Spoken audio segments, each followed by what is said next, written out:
अस्सलाम वालेकुम इहदिन सिरातल मुस्तक़ीम। अंदरूनी क़ुव्वत कीअं वधाइजे। अंदरूनी क़ुव्वत मतिलबु माण्हू जी सोचण जी क़ुव्वत,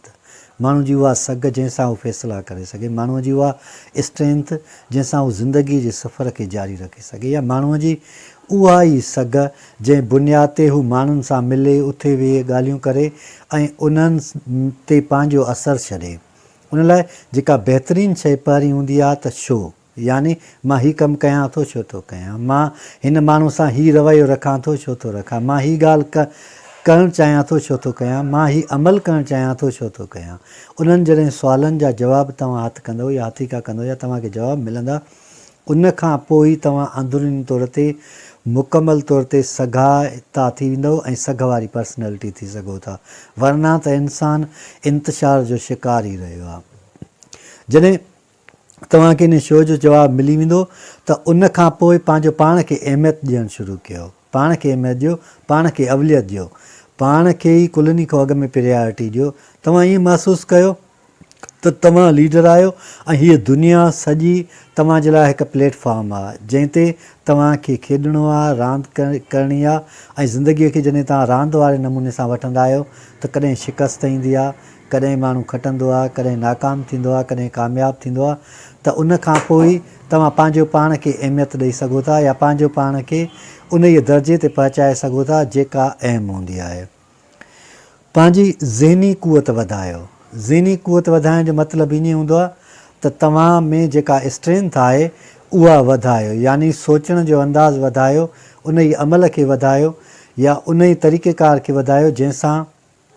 तव्हां में सोच वारो अमल वधी वञे। उन जे लाइ हिकिड़ो बहितरीनु तरीक़ो इहो हूंदो आहे त तव्हां किताबु पढ़ो, यानी जॾहिं तव्हां किताबु पढ़ंदा आहियो त तव्हांजी ज़िंदगी में नवाण अचणु शुरू थी वेंदी आहे, तव्हांजा ख़्याल मज़बूत थियणु शुरू थी वेंदा आहिनि, तव्हांजे इरादनि में पुख़्तगी अचणु शुरू थी वेंदी आहे, तव्हांजी क़ुव्वत जेका हूंदी आहे उहा वधी वेंदी आहे ऐं तव्हां माण्हुनि सां बिना कंहिं ख़ौफ़ जे ॻाल्हाए सघो था, मिली सघो था, उथी वेही सघो था ऐं तव्हां फ़ैसिला करे सघो था। हाणे फ़ैसिले जी जो ॻाल्हि निकिती आहे त जॾहिं बि फ़ैसिलो कयो त उन फ़ैसिले में कमिटमेंट तव्हांजी हुजणु लाज़मी आहे, यानी छा बि थी पए तव्हां उन ते कमिटेड हुजो ऐं उन ॻाल्हियुनि तां कॾहिं बि न हटो जेको तव्हां फ़ैसिलो कयो था पिया, उन ते क़ाइमु हुजो ऐं उन ते अमल करणु शुरू कयो। जॾहिं तव्हां फ़ैसिले ते अमल करणु शुरू कंदा आहियो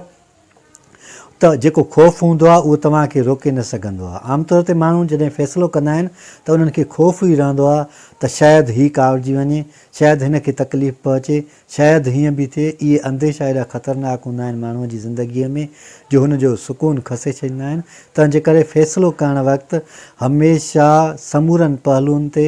समूरनि पासनि ते, समूरनि कार्नर्स ते या कुंडुनि ते सोचे ऐं उन खां पोइ फ़ैसिलो वठो। उन फ़ैसिले ते सदाईं जे लाइ क़ाइमु रहो ऐं तव्हांखे का बि क़ुव्वत उन फ़ैसिले तां हटाए न सघे। जॾहिं तव्हां में फ़ैसिले करण जी क़ुव्वत अची वेंदी आहे त उन खां पोइ जेका अंदरूनी क़ुव्वत वधाईंदड़ शइ हूंदी आहे, पाण सां मुहबत कयो, पंहिंजा दोस्त थी वञो, यानी तव्हां पंहिंजा फ्रेंड थी वञो, पाण सां वेहो, कचहरी कयो, ॻाल्हियूं कयो। इंसानु घणे में घणो कचहरी पंहिंजो पाण सां कंदो आहे, पाण सां ॻाल्हाईंदो आहे, पाण सां वेहंदो आहे, कंहिं बि मसइले ते सोच वीचार कंदो आहे, पाण ई कंदो आहे, गुसो कंदो आहे, पाण ई कंदो आहे, खिलंदो आहे, पाण ई कंदो आहे, मुस्कुराईंदो आहे त उहो बि उनजी पंहिंजो ई अमल हूंदो आहे। कॾहिं कॾहिं के माण्हू अहिड़ा हूंदा आहिनि बेसब्रा, तकिड़ा, जो उन्हनि खे चइबो आहे कंहिं शइ करण खां त उन मुड़ंदा न आहिनि ऐं वरी साॻियो ई आवाज़ु ऐं खेचल जेको आहे थींदी रहंदी आहे। तंहिंजे करे उहे शयूं तव्हां ख़तमु कयो ऐं पंहिंजी ज़िंदगीअ में स्मूथली अॻिते वधंदा हलो ऐं आसानी पैदा कयो। अलाह साईं असां सभिनी खे सिधो रस्तो ॾेखारे ऐं सिधे रस्ते ते हलण जी तौफ़ीक़ अता फ़रमाए।